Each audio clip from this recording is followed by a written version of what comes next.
Good morning, guys. It is Friday, February 23rd, and it's scan day.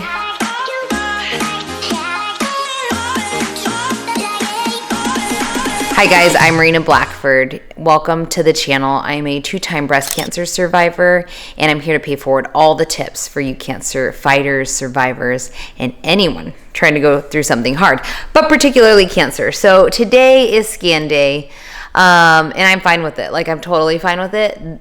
I am not worried about the chance of them finding anything. I'm so faithful that I am healed and I'm cancer free. Yes, I had breast cancer twice. I have the BRCA1 genetic mutation that puts me at high risk. I have had a full hysterectomy, ovaries removed, double mastectomy. I had triple negative breast cancer. I did chemo to beat it. I live a lifestyle that is all about living stress free and living my life. That being said, I try to incorporate a lot of vegetables and fruits in my diet, fiber, and lots of superfoods that I share here on the channel, and I'll be sharing more of. Last year, I became a certified holistic cancer coach, and it's been very empowering. I want you to prevent reoccurrence, and I want you to have empowerment in your life. So we have to do that by, changing our lifestyle sometimes. So here you're going to find tips to help you through treatment, because that's what I did. But I'm also going to share the heart of what I feel is important, and that is, how do we live life when you have cancer, when you've had cancer? How do you live a full life without fear? I share it here. Let's just go along with me today. So I'm headed to the cancer center. I just took my vitamins this morning. I took a multivitamin, some Pro Omega, and turmeric. Turmeric is a great anti-cancer vitamin supplement. If you are able to take it, I totally would. Ask your oncology team. But turmeric with curcumin, it's an anti-inflammatory in the body, and that's what we want for your immune system and your health. So I just took that. I'm going to take my water bottle with me to the cancer center. My friend gifted me this Stanley cup for my 40th birthday. I'm a Stanley owner. But I don't think I'm going to take it because I love the straw for the ease of drinking it throughout the day. But at the cancer center, I don't want to worry about spilling. So I'm a big fan of my thermo flasks also. And this one has a closed top lid. So I'm just going to take my water. So I'm hydrating. I'm going to take a plant-based protein bar just to sustain, energy. I had a nice breakfast this morning with mushrooms and egg whites and spinach. So yeah, but if I need energy, I'm going to take that because I have an MRI. Then I have blood work for this guy, so we'll chat more about that. And what else? That's it today, but I'll take you along and we'll just share my thoughts on scan day today. Let's go. All right, I'm here, cancer center, my second home. No, this will not be my second home forever. It just has been since my first diagnosis, because at my 5-year mark of where you would hope to graduate from all your visits, I found a new lump. So I had to start my journey all over again. I chose chemo again since I was triple negative, and I beat it. And so now I am almost 3 years from that. Yeah, I lose track. Chemo brain. Yeah, it was December of 2020, so it's been 3 years since I was diagnosed. So right now I return every 3 months, and I just went to 4 months. So this will be my 4-month check next week. Today we're going to scan and do blood work, and that's that. I don't enjoy MRIs. You're in a big tube that's loud and hot. But that's okay. I'm going to do this, and we're just going to be sure that everything looks good, and I'm okay with that. So that's what I'm going to get through right now. Here I borrowed one of the containers that they have in case you need to remove dentures, but I put my jewelry in it and quick change into the lovely hospital gown, oversized scrubs, and disposable grippy socks. Remember to take out anything metal like your earrings, necklaces, watch, and then you're ready to go. Here I am after the MRI. Alright, so these are the marks that are left on my face from laying face down for a breast MRI. Not the most fun. And here's the bandage from having the IV in for getting the contrast administered during the MRI. Deep breath.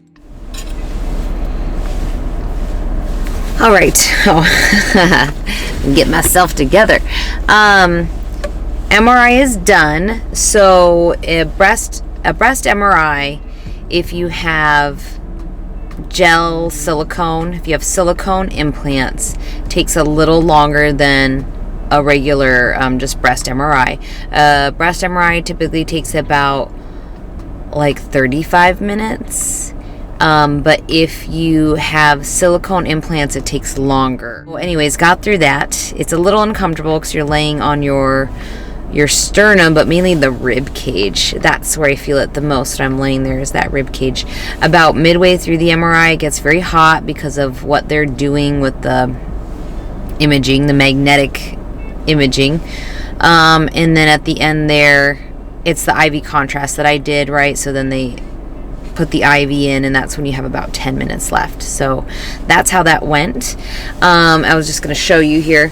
So when that's done, they'll ask if you have any other appointments, and I had labs to check my blood work, to actually send my blood work off for the ctDNA testing, the circulatory tumor DNA testing, residual disease test. I guess there's maybe multiple companies that do this, but Signatera is who mine is through right now.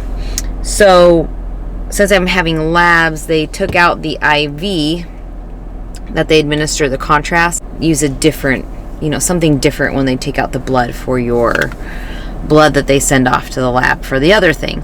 So that's a bummer, because then you get poked twice, and this can come off in 15 minutes, she said. So 5 more minutes. So I'm going to take this off. I'm so done with this. Sometimes people ask me if they recommend the port or what I think, right? You'll have the option, or you should be given the option, of getting a port if you're going to have IV, if you're going to have chemo infused for your treatment. I did have a port each time. It is a process to have it placed, and it's very quick, really, to have it removed. I say it's a process because, you can see the scar here. It's a line across your chest. So, it's a process to have it, and then you have it all the time, and it's a bump there, and it feels a little weird. But I would rather have that than have to get IV and poked every week or third week, depending how often you're going. So I went weekly, and I had 16 infusions the first time and 15 the second time. So that would have been a lot of poking from the lab, from needing the infusion. That would have been a lot. So I absolutely had ports, and I don't regret that. The downside is I have scars. But once the ports are in and healed, when they access a port, it's not very painful, I don't think. I feel like the needle that they used to access the port was just so quick, such a quick pinch, and it's done. So that was also really convenient. I suppose if you're only going for every third week, 3 or 4 times, you might not get the port. That could make sense too. So it really depends how often you're going and what will be easier for you. That's all I really had for today. I just wanted to update you guys that I was getting this done. The next part will be a part 2 where I'll come back and see my oncology team, and we'll go over results, which I know will be good results, but stay tuned for that. Subscribe for tip videos when the lives are. I do 2 a month, where you can come on and ask your questions and share your tips and support for others. So it's a really great community to be a part of. I also do vlogs, so you'll find those too. I appreciate you guys being here. If you need help one-on-one walking through your cancer journey, you can book me as your cancer coach. You'll go to marinablackford.com and you'll click book me now. And if you have a time you need that isn't listed, email me. At the bottom of my website, you're just going to send me a little email message there, and I'll get it. So thank you for being here. Make sure to like, share, and subscribe. I'll see you guys in the next video. Bye.